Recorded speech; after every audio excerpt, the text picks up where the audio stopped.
하나님의 말씀은 요한복음 5장 19절부터 29절 말씀까지입니다.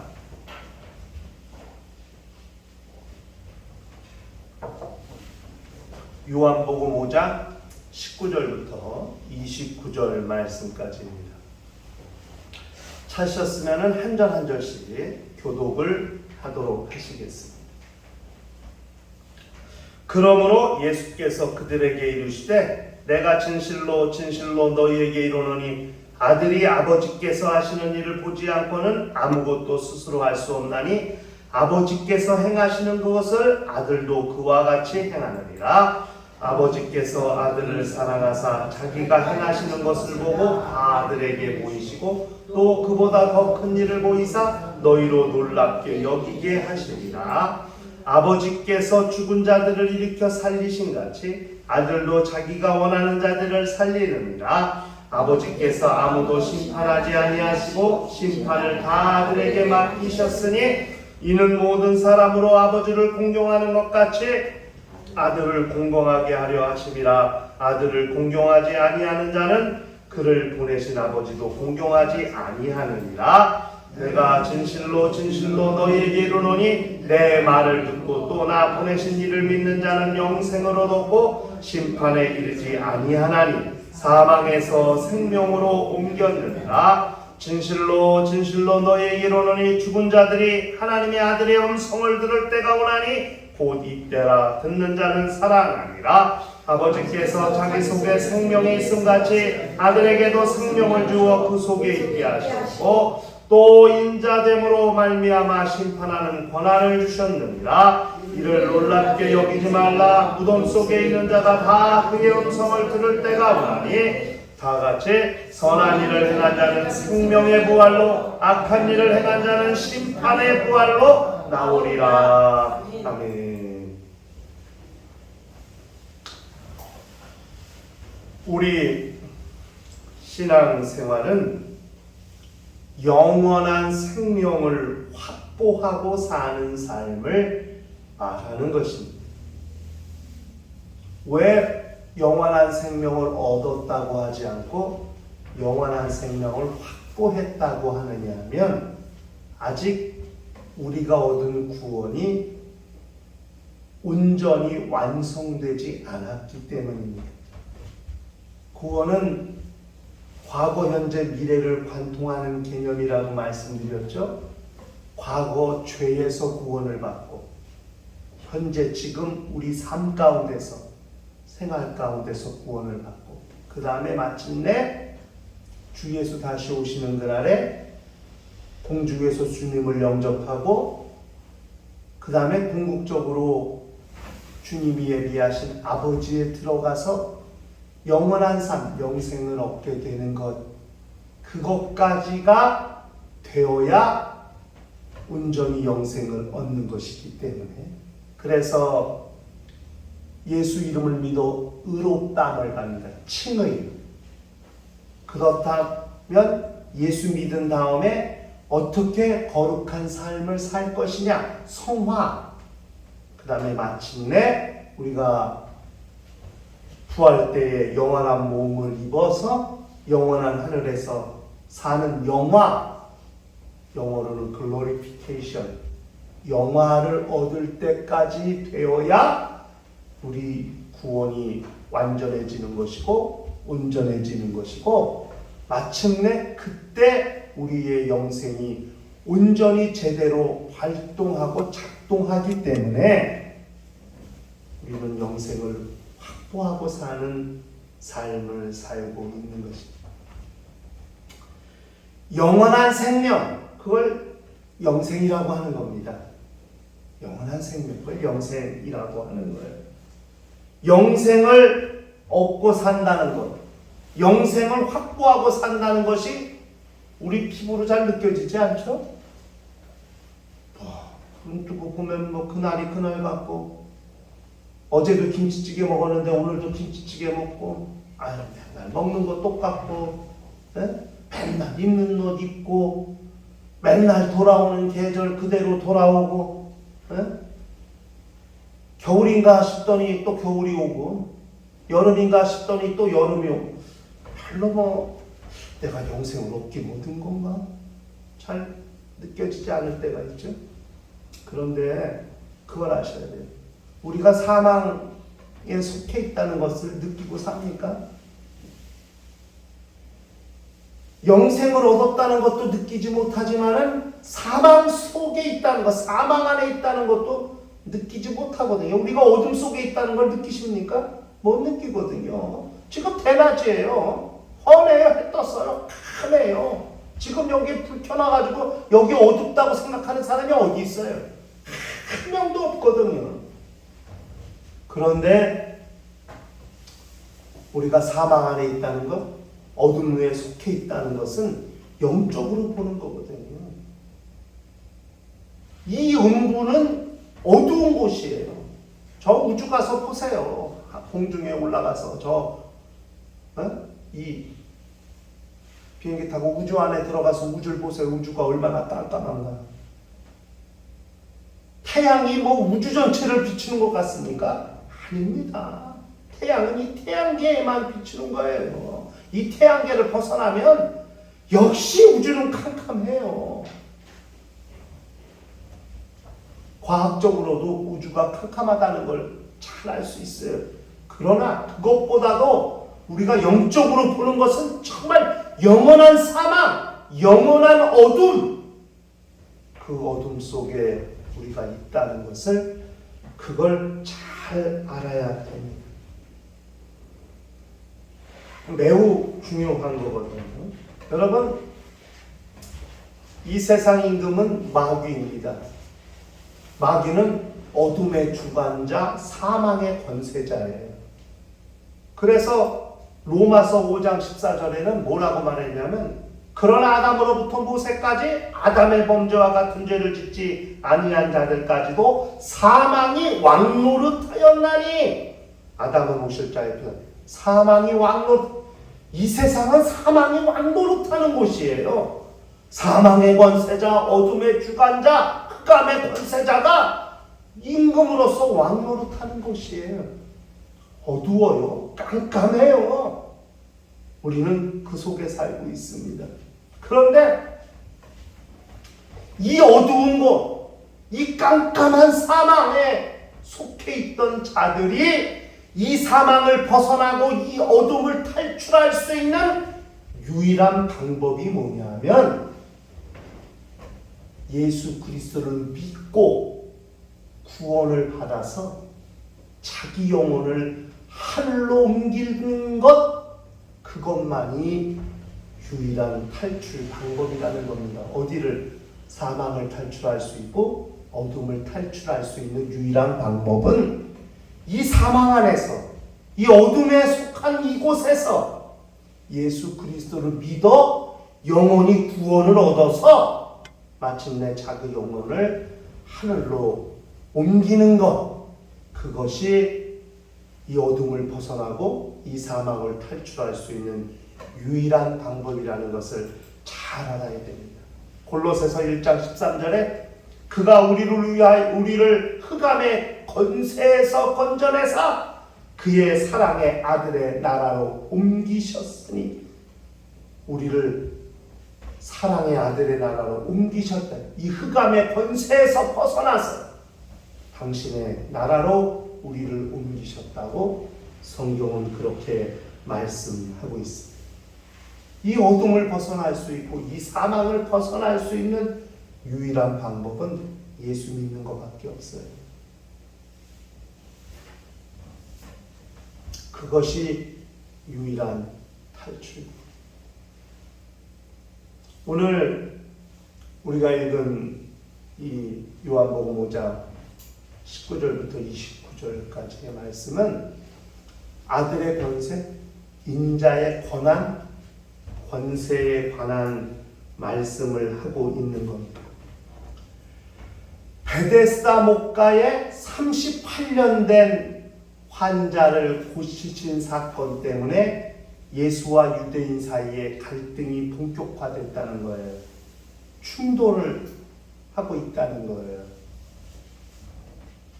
그 충돌하고 있다고 하는 이 말씀을 우리가 지지난 시간에도 확인했죠. 그러면서 이 오늘 우리가 읽은 본문은 예수께서 자기를 변증하시는 내용이에요. 자기가 하신 일이 정당하다는 사실을 예수께서 직접 말씀하시고 계시는 거예요. 여러분, 요한복음 1장부터 지금 우리가 5장까지 오고 있습니다만은 결코 그 흐름을 놓치면 안 돼요. 요한이 요한복음을 기록한 것은 예수가 하나님의 아들이심을 증명하기 위한 증언이거든요.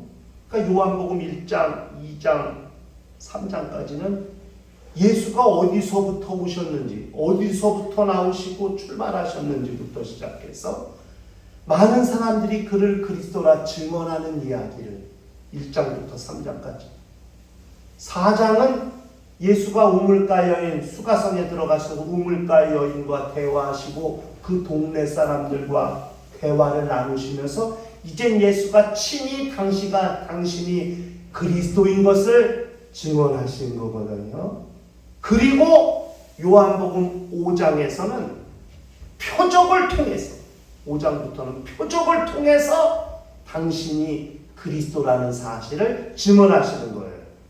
그러니까 1장부터 3장까지는 타인에 의해서, 4장은 당신이 말로, 5장부터는 당신의 말 플러스 표적까지 보여주심으로써 당신이 그리스도시요 하나님의 아들이시라는 것을 증언하는 거거든요. 그런데 왕의 신하의 아들을 고치신 것은 간접적으로, 예수가 가시지도 않았어요. 간접적으로 말만 했죠. 네 아들이 살았다. 그런데 지금 베데스다 목가에 38년 된 병자를 고치신 것은 예수께서 직접 환자한테 가셔서 그와 눈을 맞추시고 내가 낫고자 하느냐 물으시고 그렇다면 침상을 들고 걸어가라 말씀하시고 직접적으로 예수께서 표적을 보여주신 거거든요. 그렇게 예수가 당신을 증언하시면서 유대인과 충돌이 생겼을 때 당신이 잘못한 것이 없다는 것, 당신이 의롭다는 것을 예수 스스로가 지금 증언하시는 내용이 오늘 우리가 읽은 말씀의 내용이에요. 그 내용을 통해서 우리가 몇 가지 알 수 있는 것은 뭐냐면, 첫째가 뭐냐면 예수가 당신이 하시는 일을 하나님과 또 아버지와 연결시키고 있다는 것을 알 수 있다. 그것이 19절부터 29절까지의 내용입니다. 아버지께서 일하시기 때문에, 아버지께서 하신 일을 아들이 보지 않고는 어떤 일도 할 수 없고, 아버지께서 일하시기 때문에 나도 아버지와 같이 일한다고, 그렇게 당신이 하시는 일을 하나님과 연결시키고 있다는 것. 이것을 우리가 아주 유심히 발견하고 살펴볼 필요가 있다. 왜? 믿음이 뭐냐? 하나님과 연결시키는 것이 믿음이에요. 신앙은 자기 영과 하나님과 연결시켜야 그것이 믿음입니다. 우리 믿음은 어느 날 갑자기 생겨난 게 아니에요. 사생애가 아니에요. 나온 곳이 있어요. 출처가 있다고요. 시작된 시점이 있어요. 그것을 우리가 아는 것이 매우 중요하거든요. 예수가 어느 날 갑자기 이상하게 뻥 하고 나타나셨나요? 아니, 태초에 하나님과 함께 계셨고 말씀으로, 그것이 빛으로, 빛이 육신으로 이렇게 예수는 나오신 곳이 계세요. 뿐만 성령도 아버지에게서 나오신다고 그랬잖아요. 네? 요한복음 15장 26절에 내가 아버지께로부터 너희에게 보낼 보혜사 곧 아버지께로부터 나오시는 진리의 성령이 오실 때에 그가 나를 증언하시고, 아버지로부터 나오시는 진리의 성령이라고 했어요. 성령도 아버지로부터 나오시는 거예요. 아들도 아버지에게서 오셨어요. 그것처럼 우리의 믿음도 하나님으로부터 나왔다는 사실을 아는 것이 매우 중요해요. 믿음은 하나님으로부터 나온 겁니다. 그것이 우리 영혼에 정착되어 있다는 사실을 그걸 잘 알아야죠. 그렇기 때문에 우리가 세상에 가서 하는 일을 담대하세요. 왜? 나를 보내신 이가 계세요. 이건 매우 중요한 거거든요. 우리는 아버지에게서 나왔다. 우리의 소속이 어딘지 알아야 한다.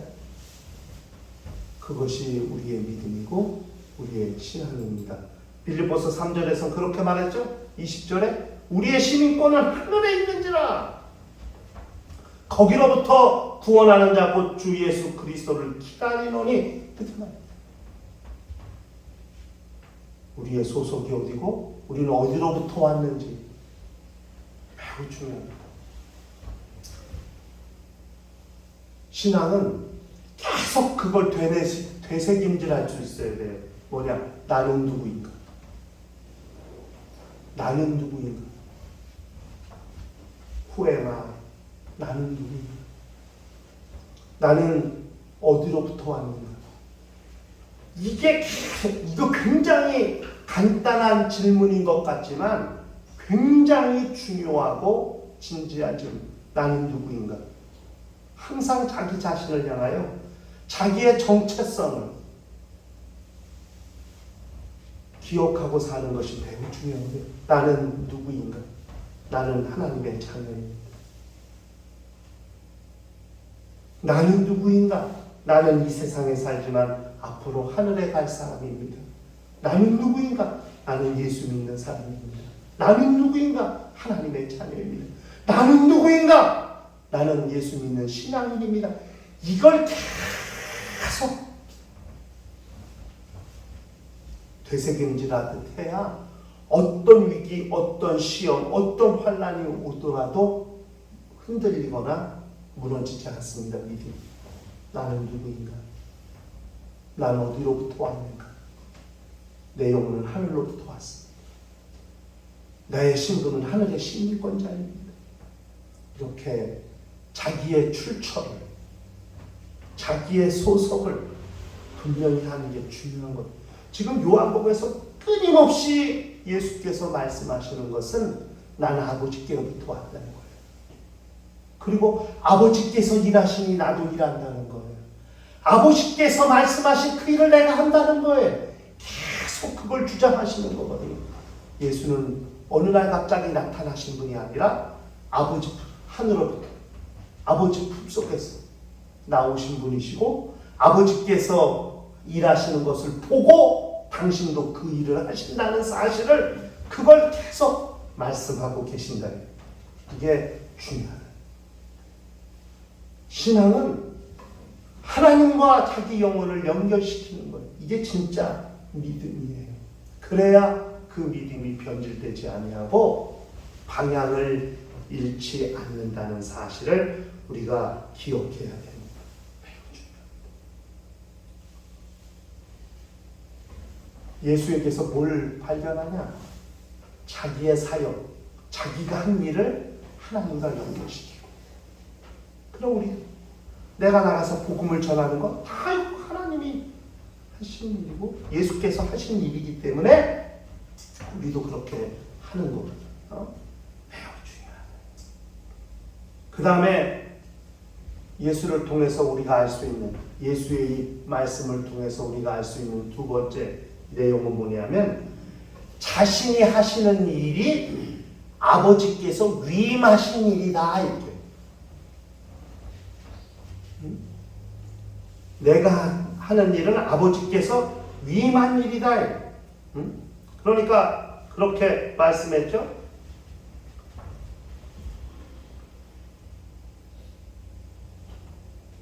22절 아버지께서 아무도 심판하지 아니하시고 심판을 다 아들에게 맡기셨으니, 그 다음에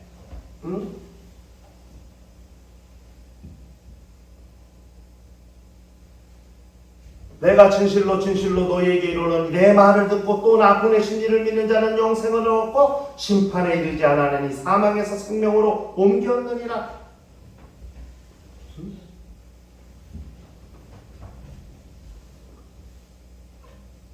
위임받았다. 아버지가 아들에게 위임하셨다.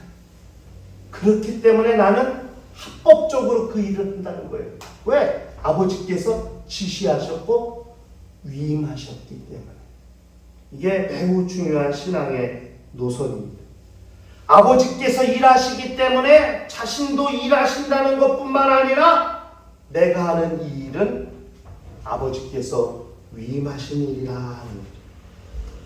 이런 예수 그리스도의 사역에 대한 견고한 논리, 매우 견고한 논리거든요. 이게 아버지께 내가 임의로 하는 게 아니라 아버지께서 하신 일을 하시는 거고, 또 아버지께서 그 일을 나에게 위임하셨기 때문에 내가 그 일을 한다는 거예요. 이런 사역의 견고한 논리, 어느 누구도 그 논리를 공격할 수 없다.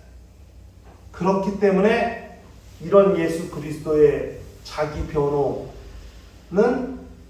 우리로 하여금 신앙의 대단한 담력을 가지게 할 수 있습니다.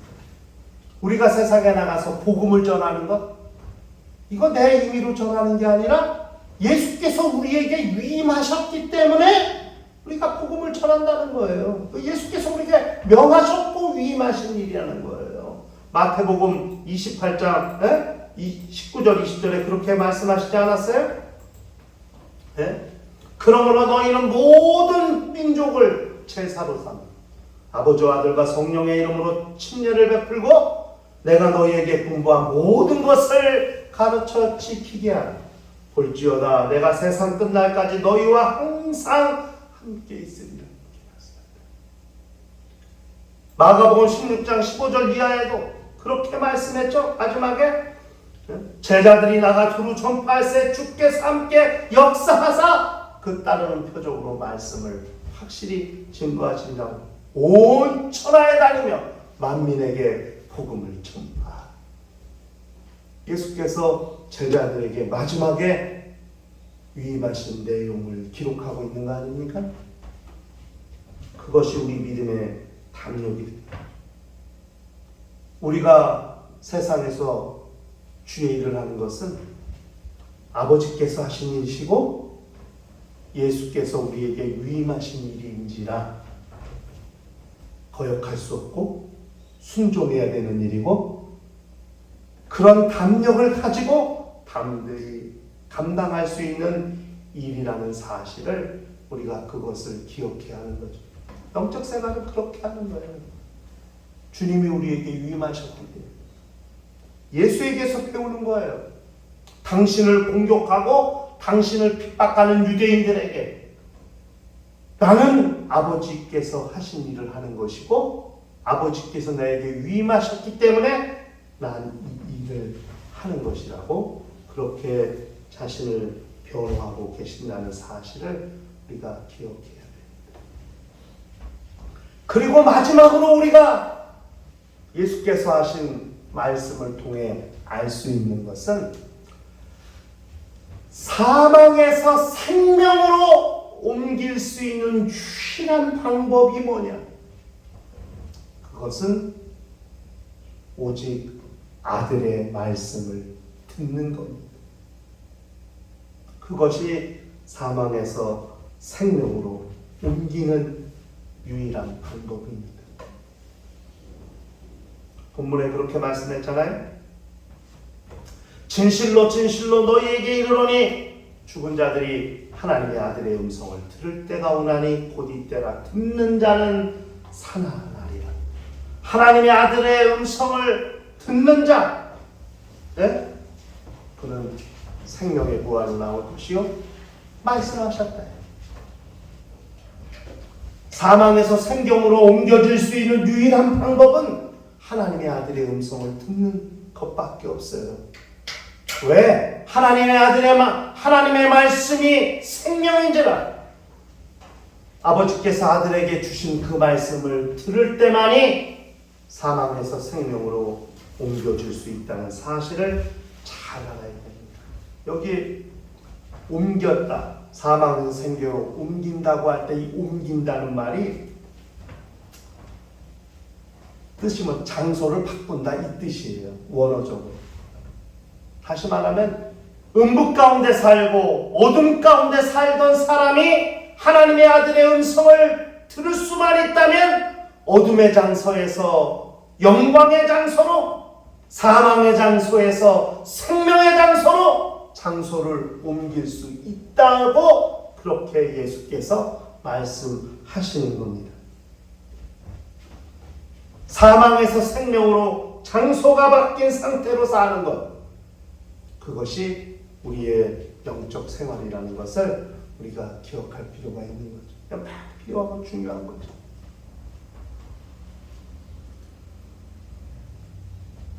신앙생활에 대한 가치를 우리가 좀 잘 이해했으면 좋겠어요. 우리의 신앙생활의 가치.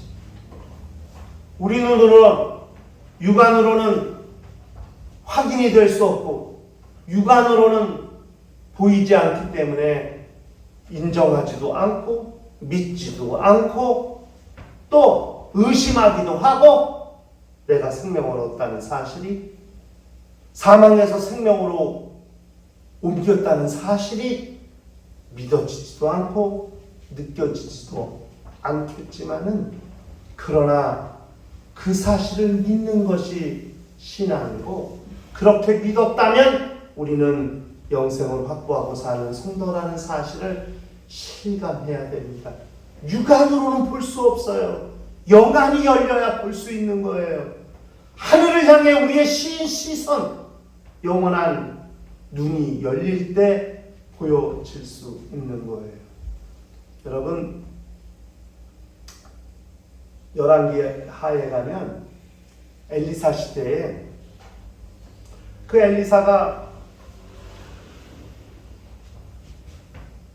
이스라엘의 선지자인데, 아람 왕이나 이런 왕들이 이스라엘을 먹으려고 침략해서 이스라엘을 점령하려고 온갖 꾀를 내고 전략을 짜고 작전을 수립하는데도 번번이 실패하는 거예요.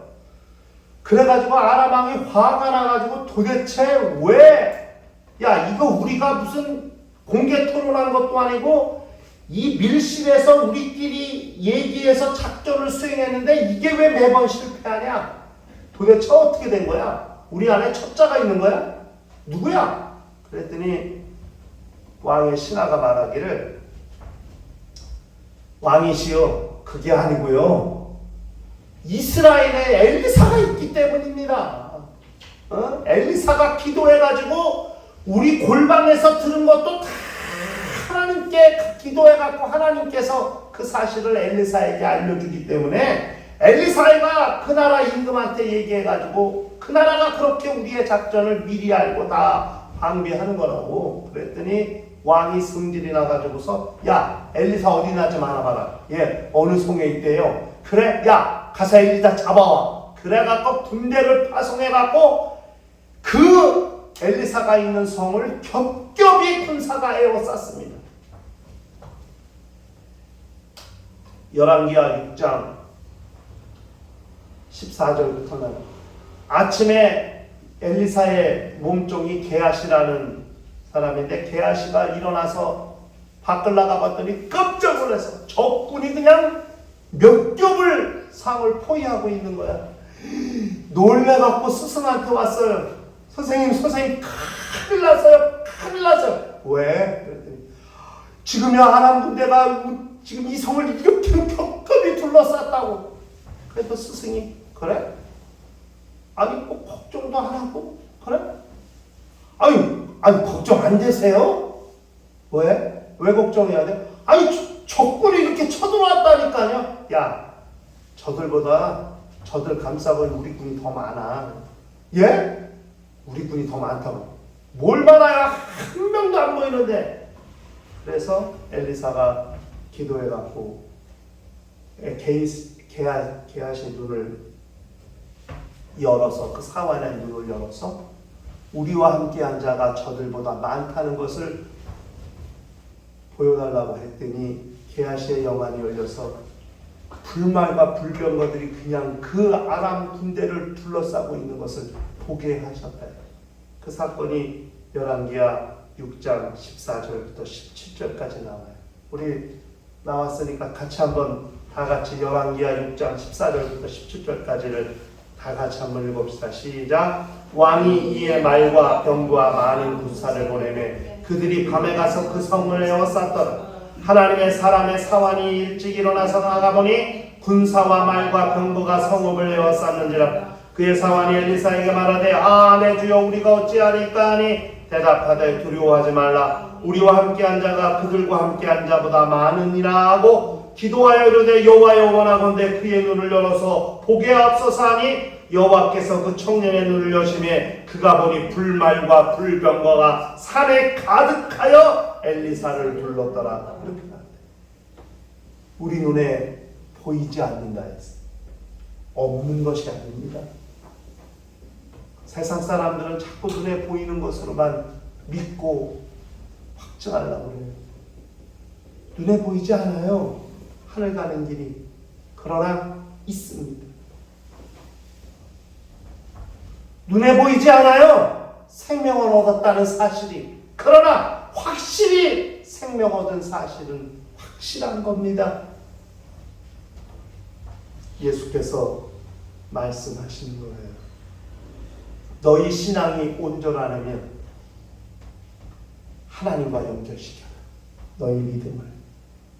두 번째, 내가 너희에게 위임하였다는 사실을 그걸 기억하라. 그리고 사망에서 생명으로 옮기는 유일한 방법이 말씀, 아들의 음성, 말씀을 듣는 데 있다는 사실을 기억해라. 이렇게 주님이 말씀하신 겁니다.